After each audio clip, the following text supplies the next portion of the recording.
Jeremy Ryan Mossman, welcome to the Singing Teachers Talk podcast. How is Canada treating you?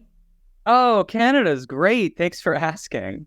I chatted with Stephen King and Lydia Hart for episode 90 of this podcast when they just launched their book, Help, I've Got a Voice Problem. And in that conversation, when we were talking about the biopsychosocial considerations of the vocal experience, Stephen said, and I'm just going to quote a little bit here, "Haven't we got very good at defining the body as a machine rather than the body as a human being? If I fundamentally believe my position in the universe is that I am a machine that can go wrong and must be fixed, rather than a human being who is existing and learning, I'm always setting myself up for failure." What's your opinion on referring to the body as machine-like, and how is that impactful on the singer? Yeah, that's a great question. First of all, I think it's important that we realize it's not our fault. We inherited a narrative that we are in parts, that we are in pieces, that we are like a million tiny machines. I've got little finger machines, and inside those machines are muscle machines, and that's a part of the hand machine, and that hand machine's a part of the arm machine, which has a forearm machine, etc. But like these machines are working in isolation. And it's just a model for understanding, and it's the model that is sort of the ground floor of biomechanics. And that model is from the 1500s, 1600s, 1700s, and they compared body parts as dissected to man-made machines of the times, which is why we think like pulleys and levers. And that's a model for understanding, and it's helpful in certain ways, but it's not the truth. Just like any model is not the truth. It's a model of the truth, but if it were the truth, it wouldn't be a model. So it's a representation of a potential truth or a partial truth. And so it has its time and place, but as long as we realize it's not the full truth. And the full truth we may never know, but what we can know is we have experiences in our lives that are whole, that are full, and that are using our whole self. And I think our best performance moments are that exactly. We're out of our heads, and sometimes we're even out of our bodies. And we are looking at ourselves just excelling and finding some sort of brilliance that sometimes exceeds our own expectations of ourselves, are better than our best practice. And we are looking at ourselves wondering, how are you so good right now? You're so on right now. And it's metaphysical. It's beyond ourselves. This happens in the shower. This happens in the car. This happens not very often, I think, in the practice room or when we're trying to reach goals, but when we sneak up on ourselves. And somehow in those emergent moments, we give ourselves permission to go and discover and to go not have any specific outcome. And what winds up happening is we find outcomes we didn't know were possible. We are more than humans. We're organisms, and we're organic, and we learn in an organic way. And I often think about how we had to fall down a lot to stand up and stay up. And that process of learning to stand up and stay up required that trial and error, required the intention as well. And it's through that intention and time and trying again and failing again and trying again and failing again and so on that eventually it self-organized into standing up and staying up. And that also gave us a resiliency in that skill of standing up and staying up, where we could withstand forces like the wind or carrying a bag or being pushed and not falling over, or being able to stand up and stay up on flat ground or on not flat ground or on soft ground or on hard ground.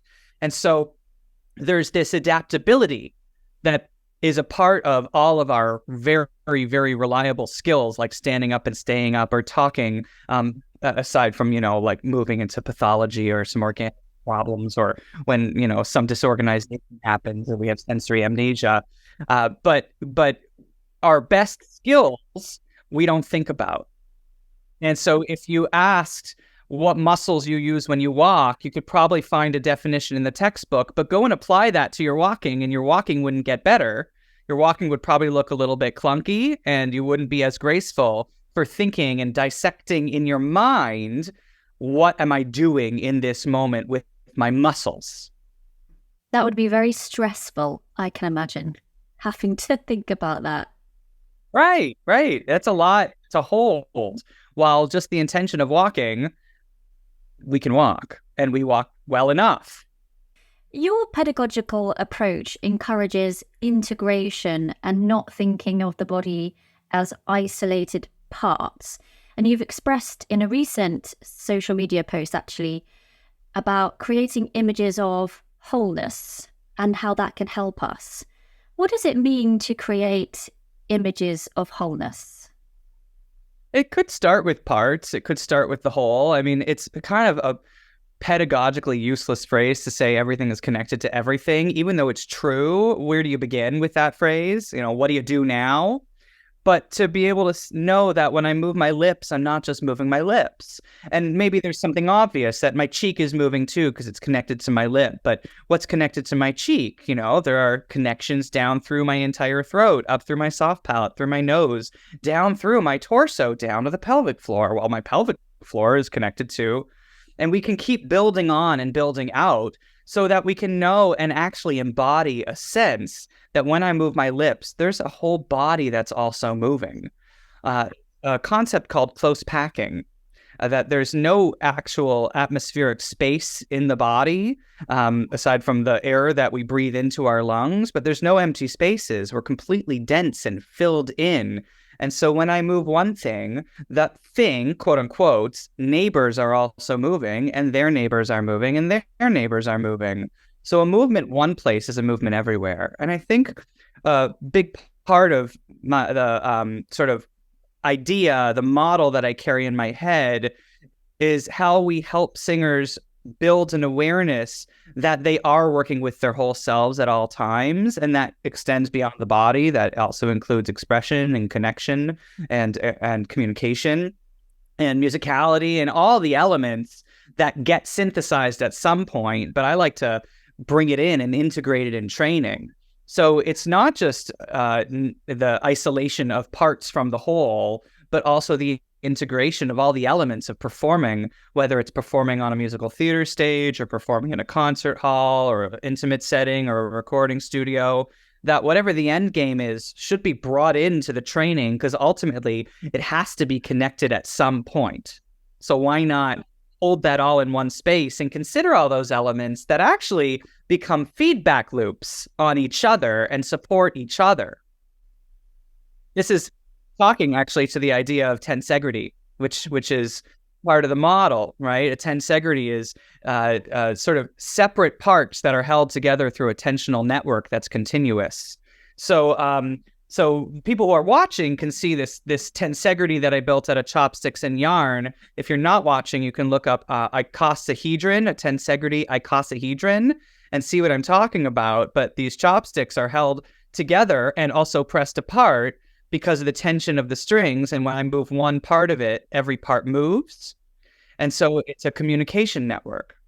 And I like to think of this beyond the way that it has implications for our own composition and the way we move, as in biotensegrity, but also as a pedagogical model that on every point there is some aspect of performance or voice or training, and they're all communicating with all of them, with the others at all times. So it's networks that we're creating at the end of the day, networks in the body, networks in the mind, networks in the brain. It's all networking.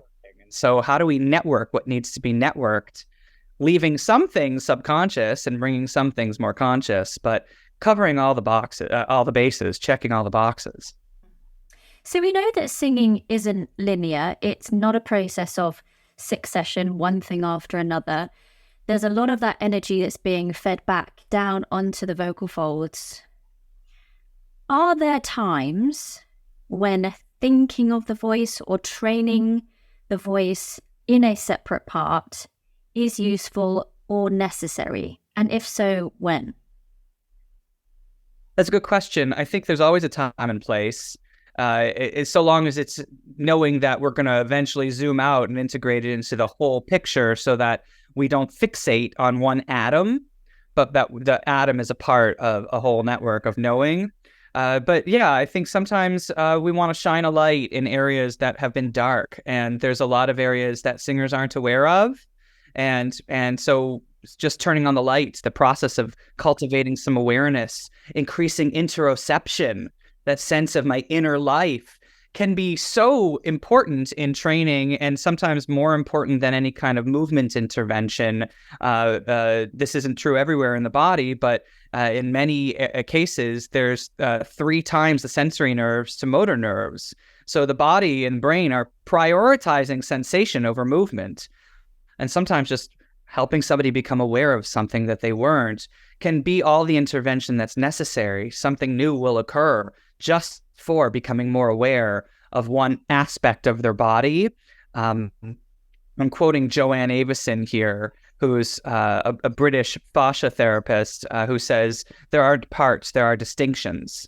So I think that's a friendly way of, removing the idea of this part from that part, but that we do have movements that are distinct and that present themselves in distinct ways from other distinct, quote unquote, parts in our body.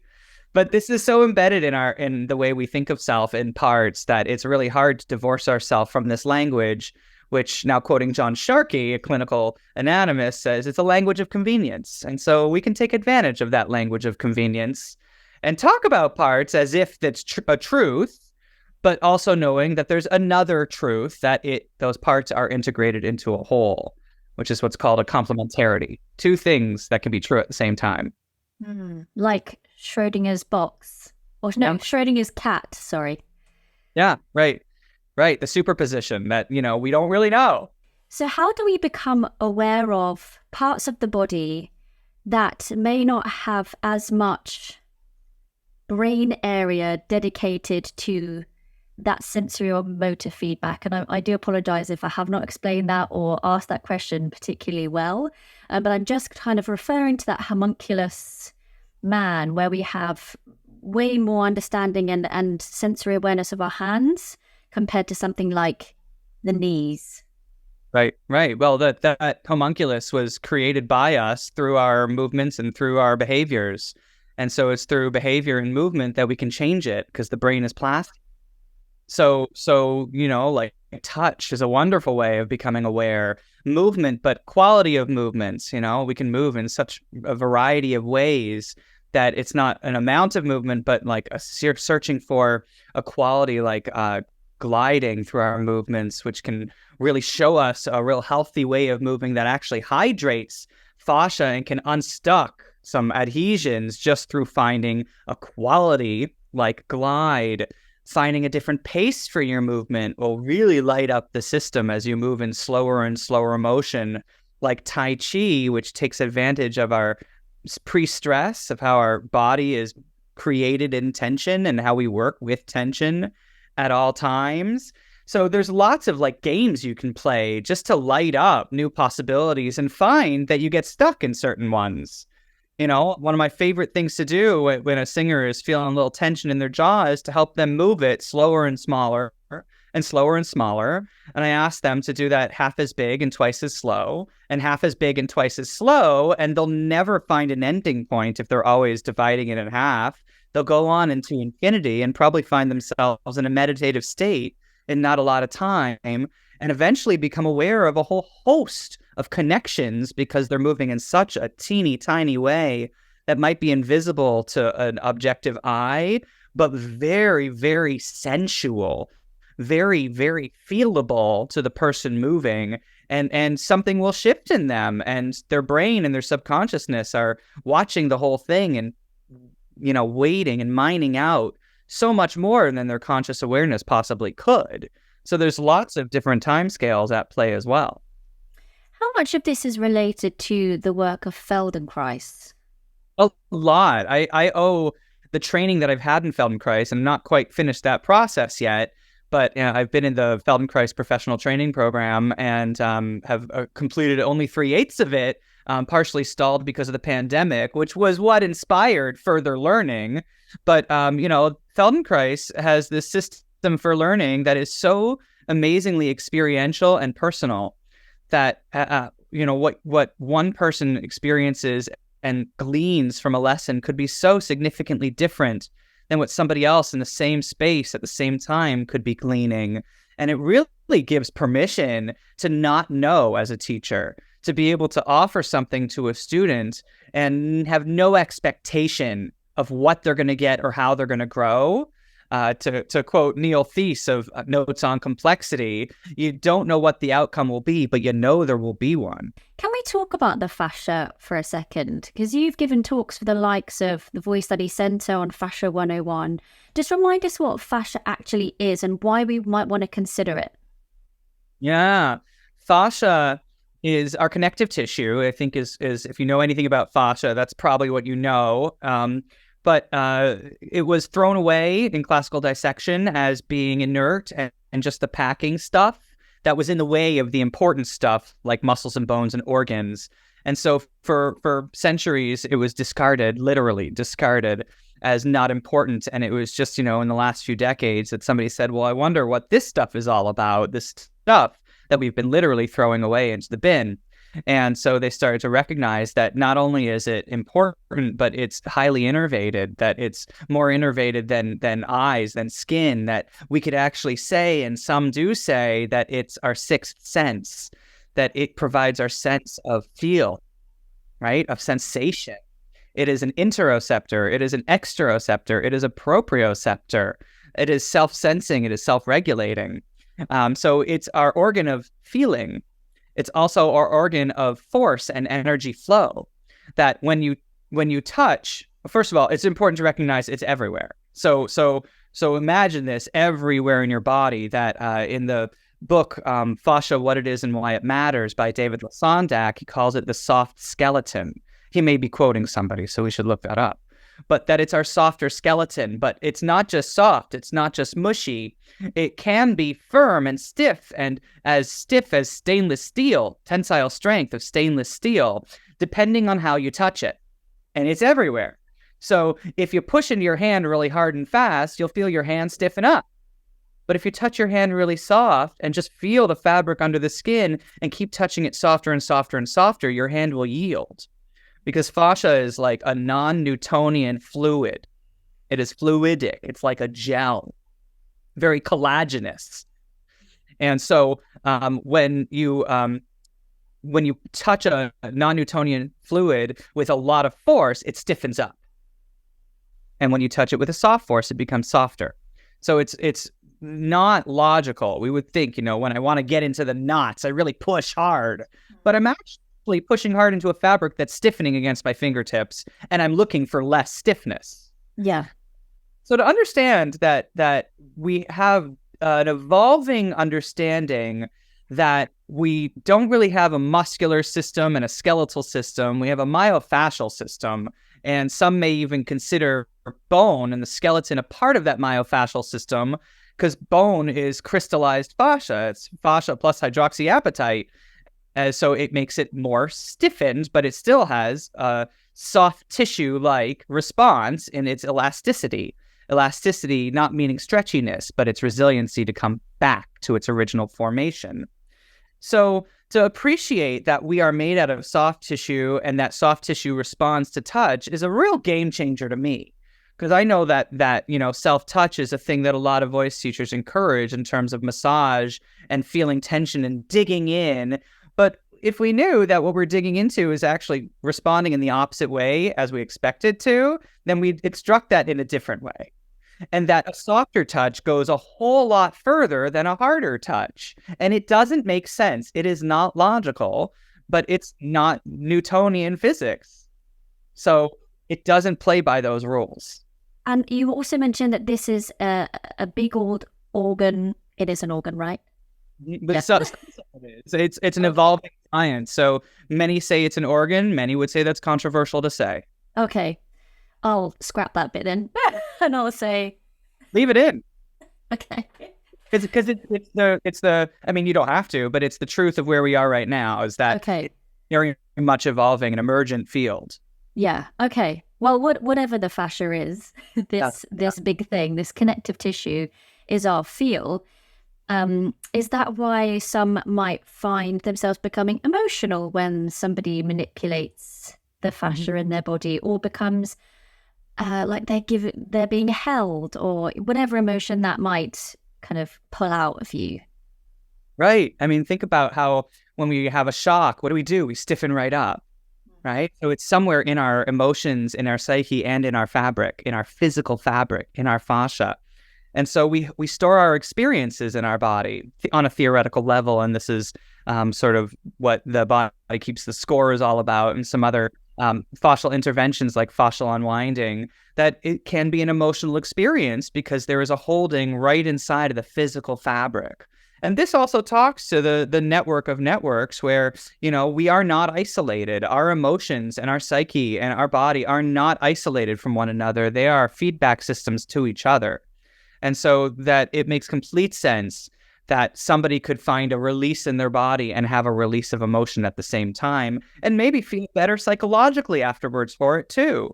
So one system feeds into the other systems, just like a big body of water and small bodies of water that are connected. They're feeding into each other. They're not really separated.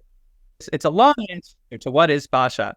So it's an organ of, I say, an organ of feeling. It's an organ of force and flow because it carries energy from muscle to muscle, which talks to the idea of the machines again, that they're not isolated, but muscles are connected to each other. They don't stop at bone, but they're connected to each other through the fascia, and fascia is carrying that energy.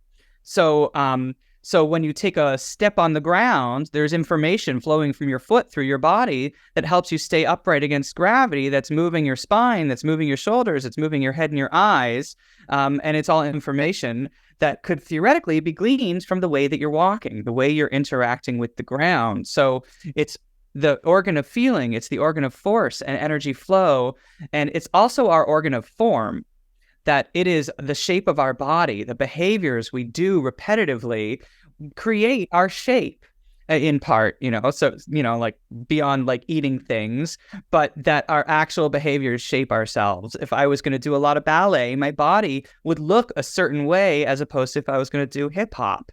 And you can imagine that's true whether you're singing opera or whether you're belting or singing jazz or singing rock and roll, that you're actually creating a shape in your body based on your repetitive behaviors. Similar to if you're sitting at a desk hunch over all day typing or on your phone all day, right? Your fascia will go, oh, this is the shape you're in. Let's support that. We'll lay down more fascia. We'll stiffen in this shape to support you doing that. So it's the three F's. It's force, it's feel, and it's form. And fucking confusing. Fucking confusing. It is indeed. Wow, there's so much to learn about it that I feel like I'm scratching the surface and I'm hanging out with all the fascia experts and just sucking up what I can and sharing it with voice folk, because I think it's a fascinating field of study that really helps us feel fullness, and it helps explain so much more about the experience of being alive and a moving body than any kind of machine-based model could. I'm guessing also this can help us with that feeling of wholeness because we are covered in this sheet of tissue. Yeah, and it's not just a sheet; it interpenetrates. It's folding in. It's more like an origami, where it's folding and unfolding and folding and unfolding all around and through us. So it's not just around muscles, but it's in every muscular layer. So there's the coating of the muscle, and then within the muscle, there's another bag of smaller muscles, and around those bags is fascia, and within those bags, there are smaller muscle fibers, and around those muscle fibers is fascia. So it's everywhere. It's like we're covered, we're coated, we're filled in with goo. And that's what it looks like if you watch Jean-Claude Guimbarteau's documentary, which is free on YouTube, Strolling Under the Skin. It's something else. It's like a gel or like snot, excuse me, but it is like snot under our skin and through our muscles and coating our bones and around our organs, and everywhere you could think there is fascia. It is ubiquitous into the brain as well. How can we then integrate this into a voice lesson in a way that we don't have to be hands-on with the student, but they can experience this themselves in different ways? Yeah. I teach almost exclusively online. I don't know why I said almost. I teach exclusively online. And so I'm always helping a student get in touch with themselves through their own touch or through their own hands. And sometimes, like it's best when we don't have to talk about it, when we don't have to say, your fascia is everywhere and it's non-Newtonian and it responds to stresses, but just ask them to engage in something like moving their feet in a certain way, rolling on their feet from right to left and different places on their feet and going slower and feeling how that shifts their weight and how the rest of their body is moving along with their feet. Or maybe they're sitting and having them play around with getting to know their ischium, their sits bones, and exploring their sits bone on the chair. And when they move slower and when they move softer, they get further. And what's behind the scenes is that they're talking through their entire system. And when they sing again, their voice will have shifted. And I liken those kinds of maneuvers, those kinds of grounding maneuvers, to supporting what supports the voice.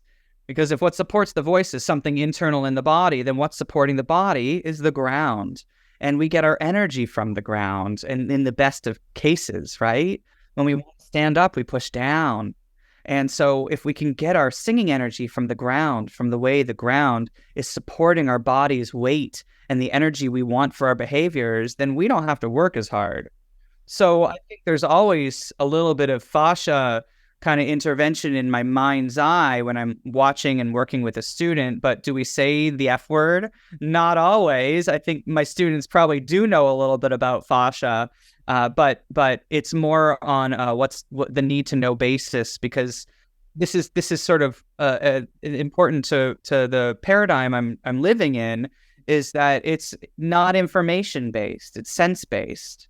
It's from the bottom up. And it's amazing when somebody touches their face and starts to listen under their skin and feel how what is under their skin responds to their soft touch, and their jaw starts to move a lot freer. They go, oh my God, I've been digging in. That's not as effective as touching soft. And they're just basically telling me the things that I would want to tell them in advance, but want their experience to lead the way. More powerful. It's more powerful if they make those connections than me telling them this is what you can expect. If you're instructing somebody to go quite slow and gently and gliding or stroking their face, I mean, I can feel it in my voice now. I'm just kind of softening up a little bit. What if you wanted somebody to be more released, if that's the right word, but energized in their vocal delivery? Is that still going to work, or is there a different sort of movement that you would ask of them?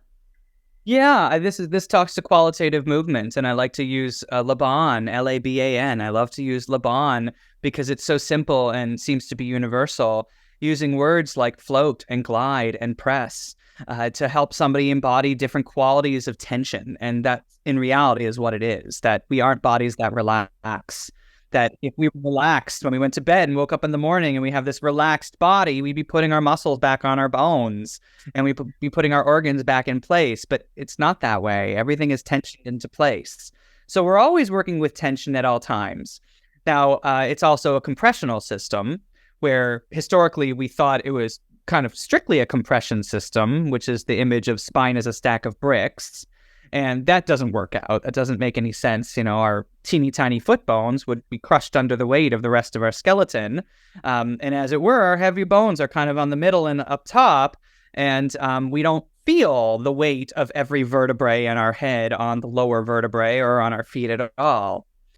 Yeah, so helping a student realize that they can embody their moments in different ways and they get a different outcome is so important and imperative to the process. And the freest movement doesn't mean it's always the right answer for the question.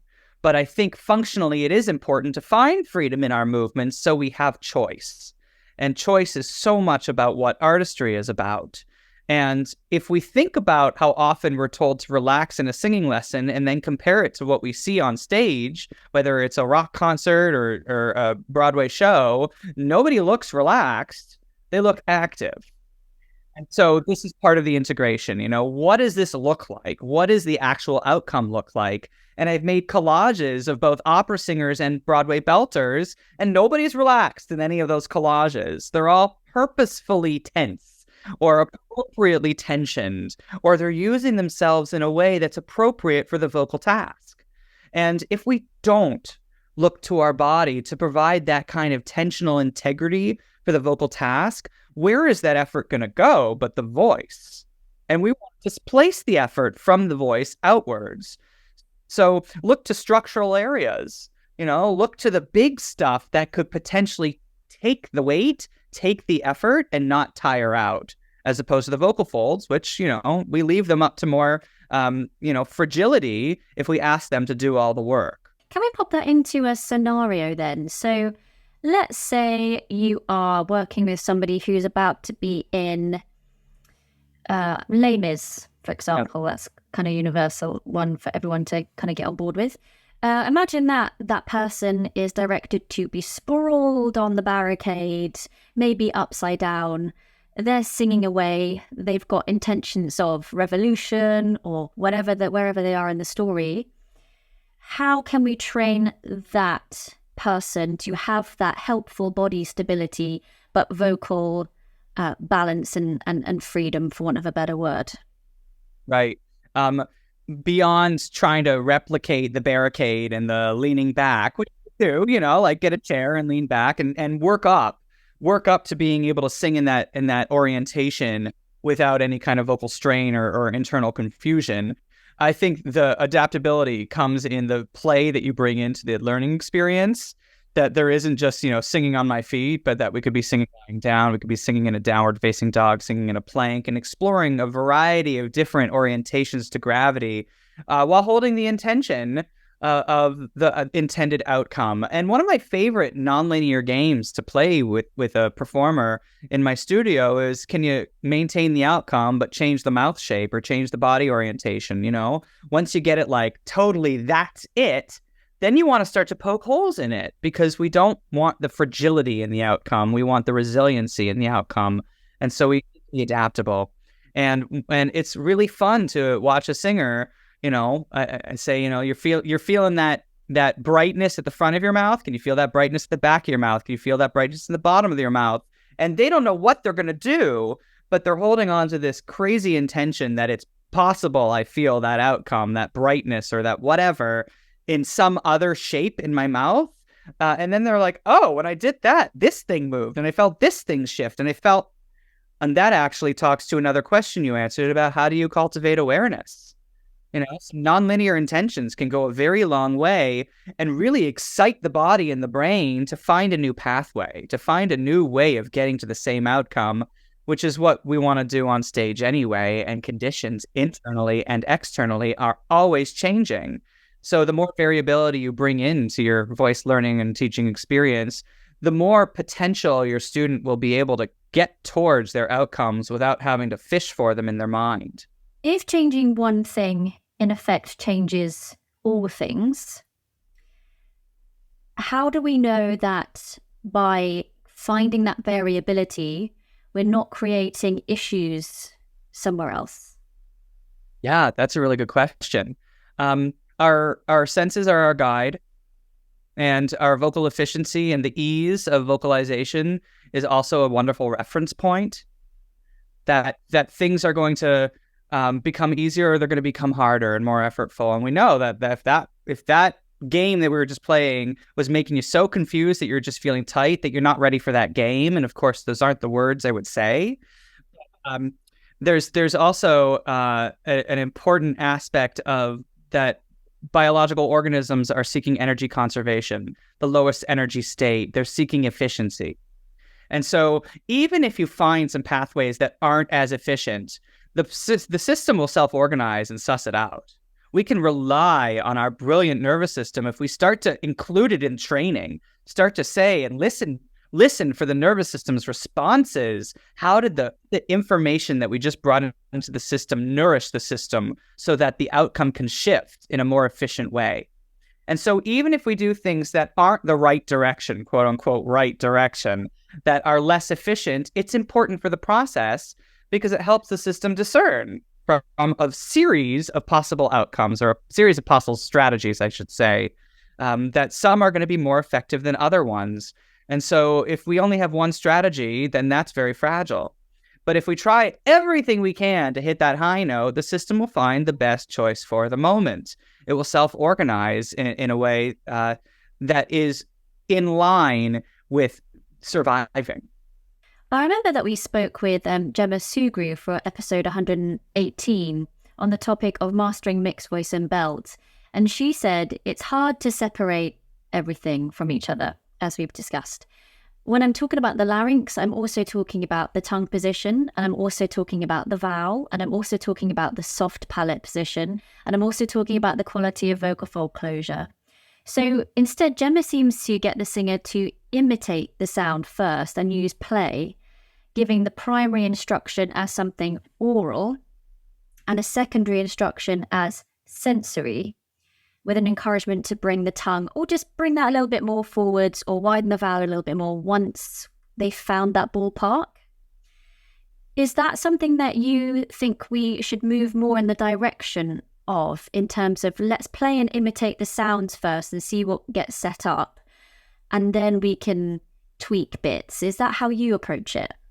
Sometimes, absolutely. I'm only saying sometimes, and not a pejorative way at all, because I love that. And I think putting your intention into the outcome, the sound outcome, can be very powerful to feedback to physical organization that ultimately we don't really know about. And to say that the vocal folds are doing something and the tongue is doing something and the throat's doing something is to say that they're separated when they're not. And one of the most thrilling moments I had when I did some full body cadaver dissection was holding a larynx in my hand and finding how the pharynx actually continued into the thyroid cartilage as the posterior lamina of the thyroid cartilage, making it the exact same fabric. There's no separation, there's no distinction in how the pharynx and the inside of the thyroid cartilage are the exact same, and from which that from that lamina protrudes the false vocal folds and the true vocal folds. So to say that vocal folds and throat are different is a model that is anatomical, anatomy meaning to cut up. But in the real body, those are the same things that have different distinctions. So our functional understanding of them may not be accurate. So to have the sound outcome as the intention, I think, is brilliant. People can figure out how to make a brighter sound in a variety of ways, make a younger sound, have a smaller space, nasalize it, a million ways, stick your tongue out, or have a darker sound or have a breathier sound. So there's a very easy way of helping your student discover more capacity through an outcome of sound. And I think, at the end of the day, we are learning through external influences in so many cases. Would we figure out how to walk if we didn't see people walking? I can't answer that question. I'm just theorizing, But how many voice lessons start with imitate an opera singer, classical voice lessons? And it's almost like asking the body, what do you know already? The body does something and it gets puts information into the room from which the teacher builds on. So I think sound targets are an excellent way of motivating the body. And if you want to create more awareness, how does that sound differ from this sound when you do it next to each other? Do the bright one, do the dark one. What changes? And your student might say, oh, I felt my this do that, or I felt my this do that. And that's terrific. And they don't have to be right. You just nurture what they feel and help them feel more and help them, align their understanding so that they can do what they want to do. And their mental model doesn't have to be your mental model. Can we talk about emotive intentions or using an emotive drive as part of the outcome? So primal sound or using a contextual understanding of a character to get your voice to do something. What are your thoughts there? And do you use that? Love it all the time. It's both this question and the one about using sound as a target are great nonlinear prompts. They help somebody use their body in a certain way that gets them towards a certain outcome. And so I think connecting the dots and reverse engineering the process from expression to technique can be such a beautiful way in and painless. You don't have to be like, no, that wasn't the tongue, or that wasn't the right part of the tongue. You never have to really dig in to the binary right or wrong that you're listening for, but you learn a lot about a student. So maybe somebody who gloms the emotion onto their singing starts to constrict. Then you learn about how they integrate emotion and voicing, and you work with that. But often we experience when someone's being coached in an acting the song class, we watch their technique get better. We watch them figure out how to hit the high note better. Yeah, why is that? Because the body knows how to do it already, but the mind might not. The mind that is working with information that was put into it may not know how to do that, or may get nervous about the strategy it has to do that. But in life, my voice is going all over the place, and I don't know how. One of my favorite stories that I tell is, and I don't know if this is gonna make a mess of your mic feed, but years and years ago, when I started teaching voice, my friends used to make fun of me. These are my grad school friends, because I get enthusiastic and I go, "Oh my God, it's amazing!" And they'd see amazing, and they'd point at the high note, and it started to make me wonder, what is that note? Because I don't sing like that. I'm a brassy belter, and that felt really different, but I knew it was high. And so I sat down at my piano and I sort of interviewed myself, and I went, "It's amazing. It's amazing." And I asked myself, "Can I hold it? It's amazing. It's amazing." And I was like, "Yeah, I can hold it. And it doesn't cost me anything, but I still have no idea what note it is." But I kept asking myself questions like, could I add vibrato? It's amazing. It's amazing. And I was like, yes, I can. And it's not like, it's amazing. It's amazing. It's a whole different kind of sound that I have no reference for in my singing. Now, at the time, I was kind of trying to work on my tenor high C. As a brassy belter, it's sort of a very interesting negotiation, letting go of some of that brass and finding the turnover and the whole sort of range where I was already singing, but in a whole different feeling. And so I went to my piano, and now I'm finding the note, and it was like a high F above high C that I was hitting daily, regularly, easily, effortlessly. And then I asked myself, what kind of crazy face would I have made if I saw that note on sheet music? What would my expectation of that note have been? I would have immediately, I was constricting, just imagining trying to hit that note, looking at it on music. But my body knew how to do it already. This is such like a cornerstone of my belief that the body already knows so much about what we're trying to do, and we're getting in its way.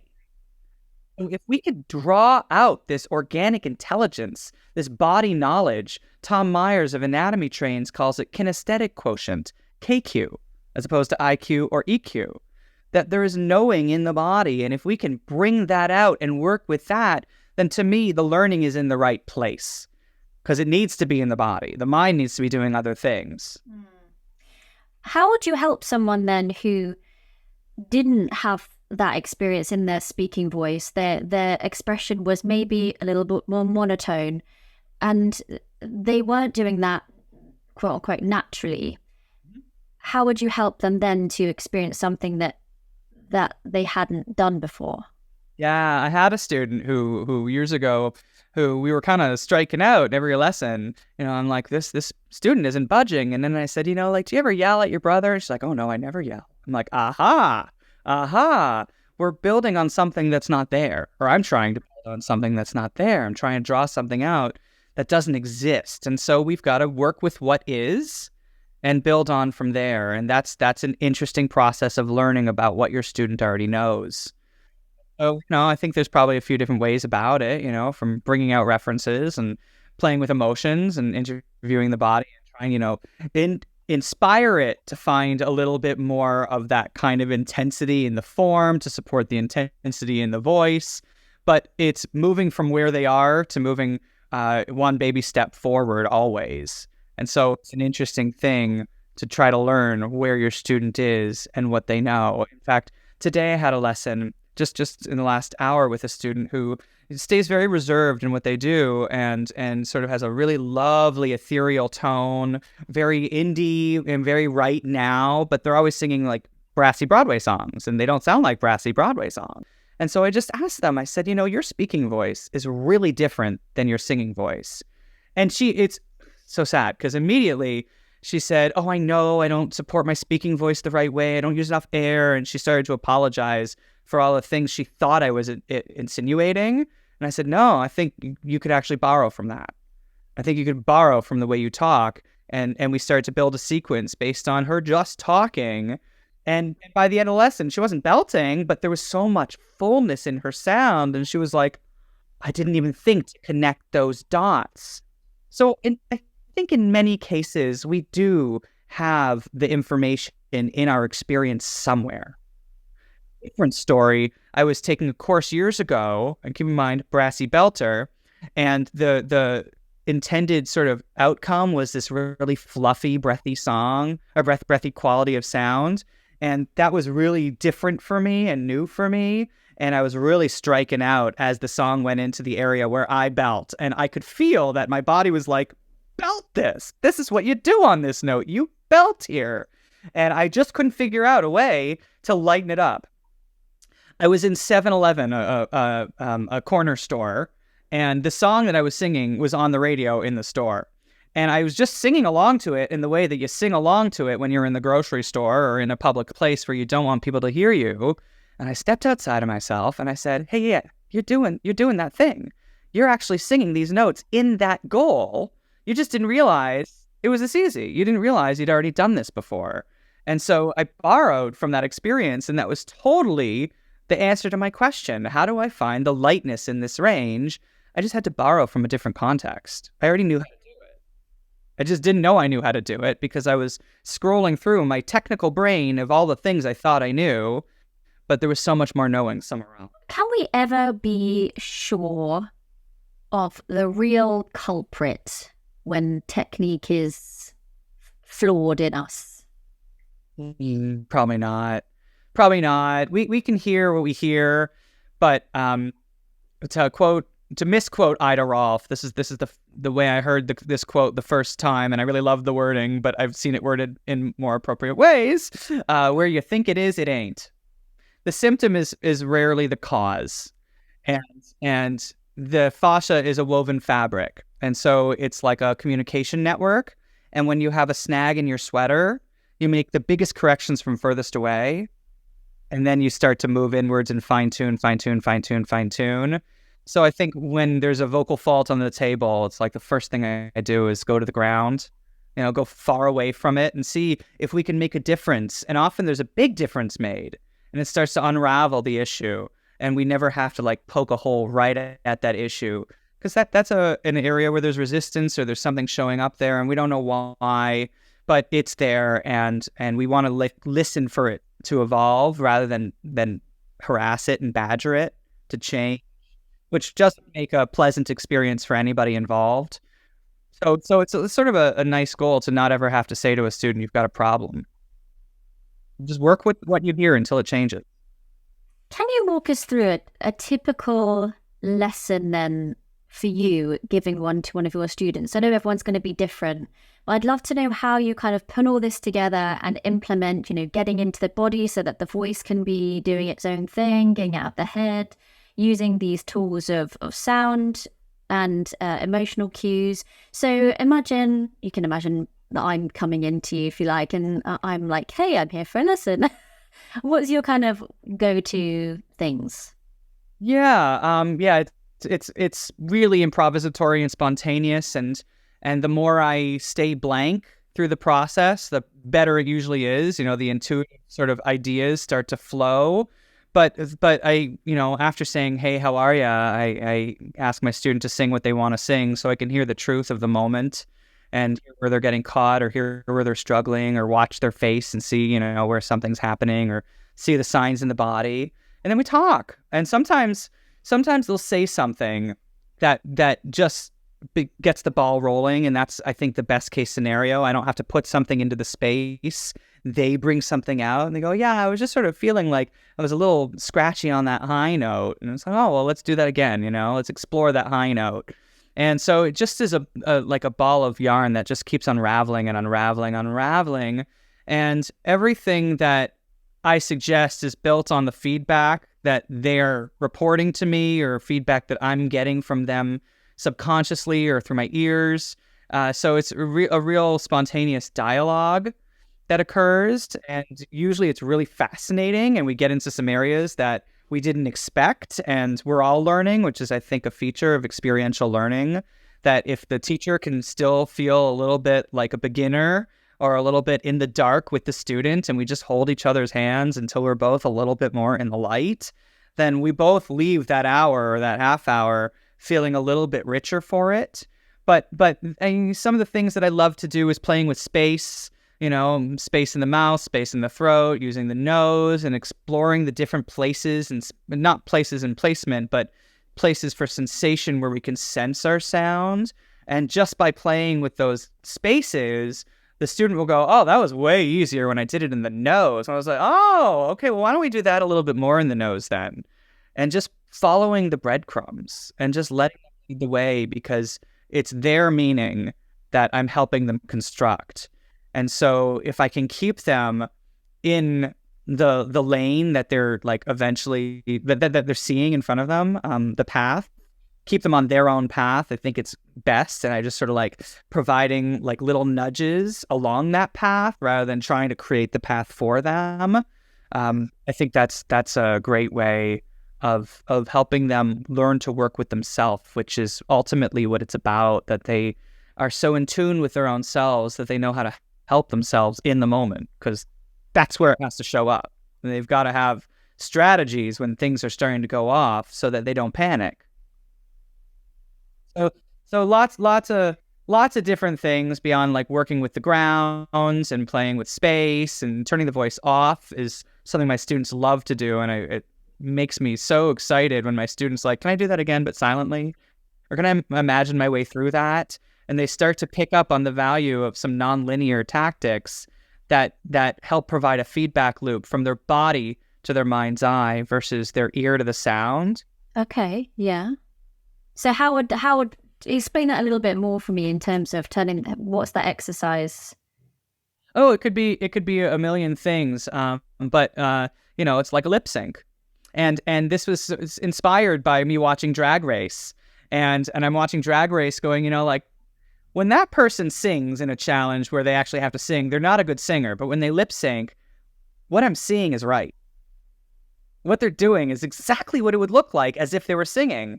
But that person who's lip syncing is just moving their mouths. That's not an illusion there. And so just getting curious about that kind of internal intelligence and what that's all about. And so it was a student that I was working with who was having a real big challenge getting out of like the sort of small, rigid way that they were always singing everything, that was kind of pinched and a little challenging to listen to at all times. And I was told that they were doing a lip sync competition on on social media. And so I went and found their social media account, and I was like, they know how to sing. It's all right there. I'm seeing everything that it would look like as if they were really singing. So in their next lesson, I said, would you lip sync that for me? And they kind of gave me a side eye, and I just didn't say anything, and they lip synced it, and everything changed. And they were like, oh.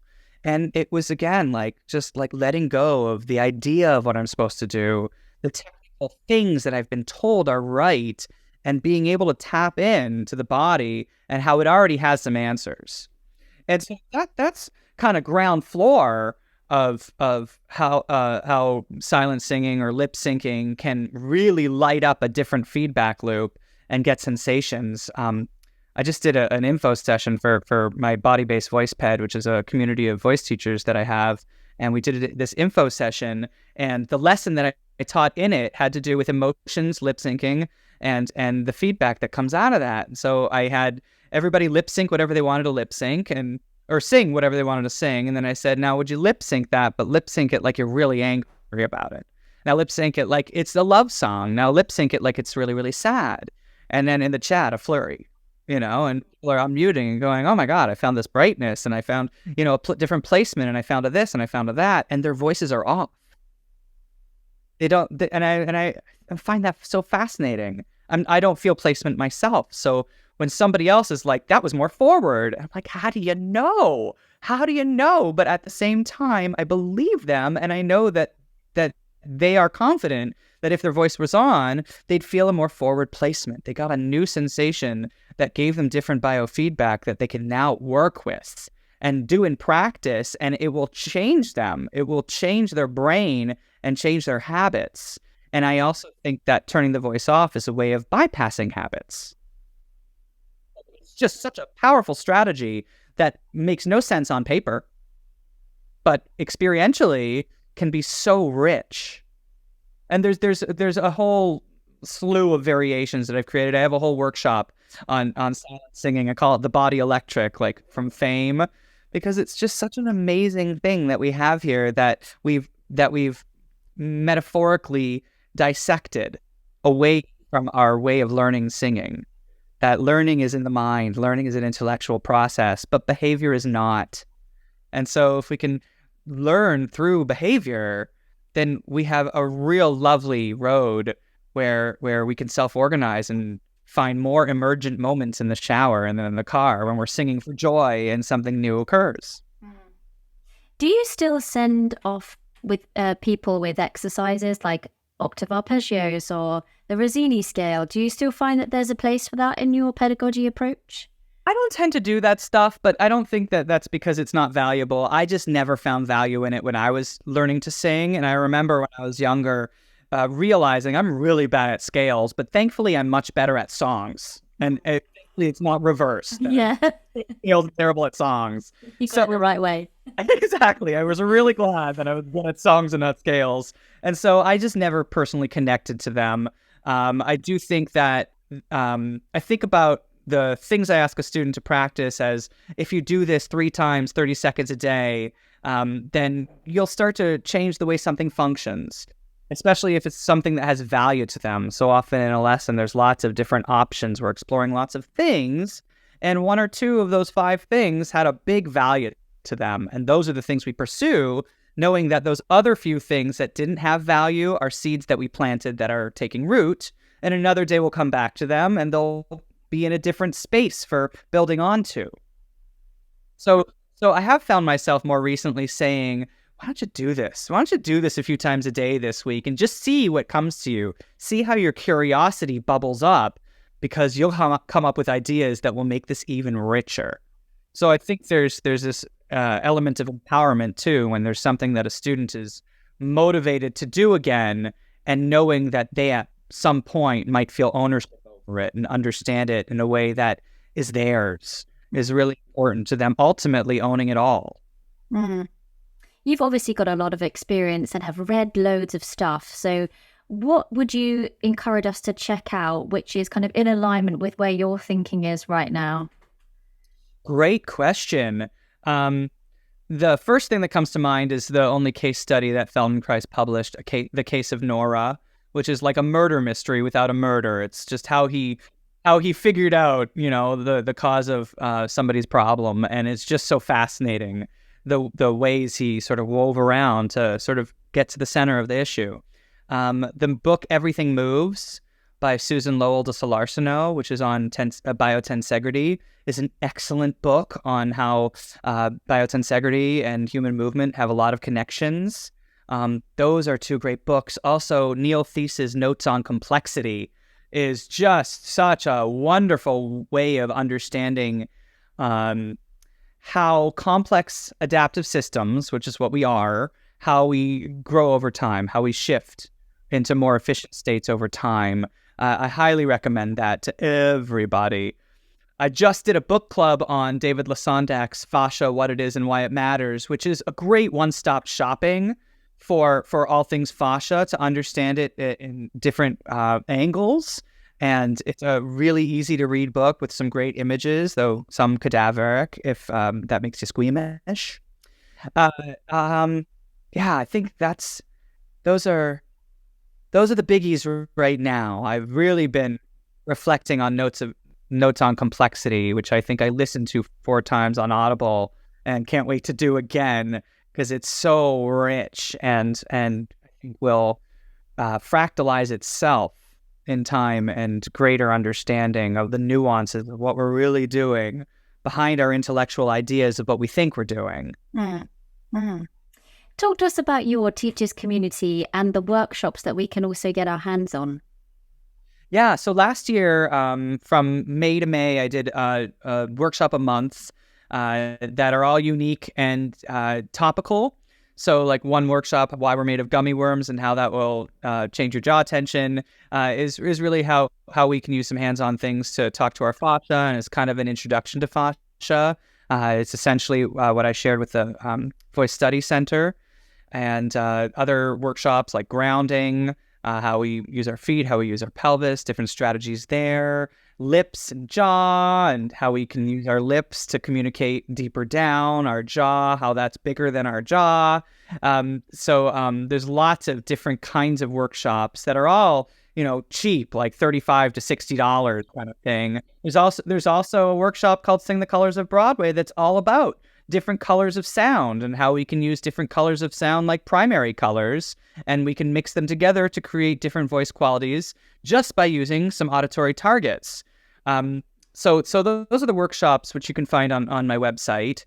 But this teachers community is amazing. I'm really, really proud of it. We had 1 year last year with 9 months, and the community was outstanding. And it's what I call a hierarchical community, where everybody's voice is equally as important as everybody else's voice. And so every voice in the room has something to add and has something to learn, and I'm part of that too.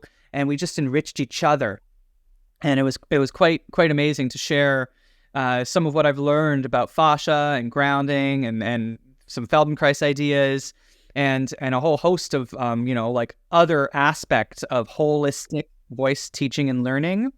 And this year we're about to start. We'll have, by the time this comes out, we'll probably have just started, though it's an ongoing enrollment. So get in touch. But Body-Based Voice Ped is this community that we meet twice a month, 4 times a month synchronously, 2 times, focuses on core content that would be like an experiential lesson that would help you see, realize, make connections, and improve your own singing in the moment. And that would be about 30 minutes. And then intellectual unpacking of that, sort of the research and the topics that go into that. So we have a bottom-up experience, an understanding from the top down, and then discussions and questions off of that. And then 2 times a month, we have our community collaboration calls, which will be like led by a question or a video or a topic, and organic chat, organic enrichment in the community. And this info session was such a beautiful embodiment of both, because we had this lesson and people were going, oh my God, I've been looking for this brighter sound and I found it when I was singing silently. That's crazy. Tell me more about that. And I get to talk to them a bit about motor imagery, the things we don't say to students, but we know are there. We get to talk about audiation a little bit. We get to talk about how expression can motivate the body to shift into different organizations. And so there's these 4 synchronous meetings monthly, and then there's also an asynchronous sequential lesson that I send out every month that will be like a little sequence of 1.5 minute long videos that build on each other. So if you're new to this kind of teaching, you have a whole format for a lesson that you could explore with students. Or if you're experienced with this kind of teaching, you can take a little chunk of that and see where you want to go from there. We're having quarterly workshops this year instead of monthly, and we're having quarterly movie nights to watch some documentaries and webinars that are behind a paywall that I own. And so it's just an amazing community where we enrich each other as voice teachers. And we once were so siloed, and now there's all these amazing voice teaching and learning communities. That's so exciting. And I think this one's pretty unique. It's all about how the body learns and moves towards efficiency, and all the angles that we can bring in into integrated holistic voice training. Amazing. So where can we find out more about this and get in touch and sign up? Yeah, send me an email, go to my website. That's the best way. You can find me on social media, Body-Based Voice with J Moss. There's a ton of reels there, so you can get a sense of my style if you haven't already gotten a sense of my style. But, just the warmth and the humor and the spontaneity, is all part of the spicy broth. And so there's a playlist that you can find through my website as well, which is singingwithjmoss.com/BBVP for Body-Based Voice Ped. So there's lots of resources where you can get a sense of what this is all about and see if it aligns and resonates for you. There's a YouTube playlist of clips, so you can really get a sort of fly on the walls view of being in a segment from last year. Brilliant. Well, thank you so much, Jeremy and Ryan Mossman. It's been so great to have this quite deep conversation, I feel. I've enjoyed it. And we wish you all the best for your work in the future. Thank you so much for having me. This was a pleasure. It was great talking to you.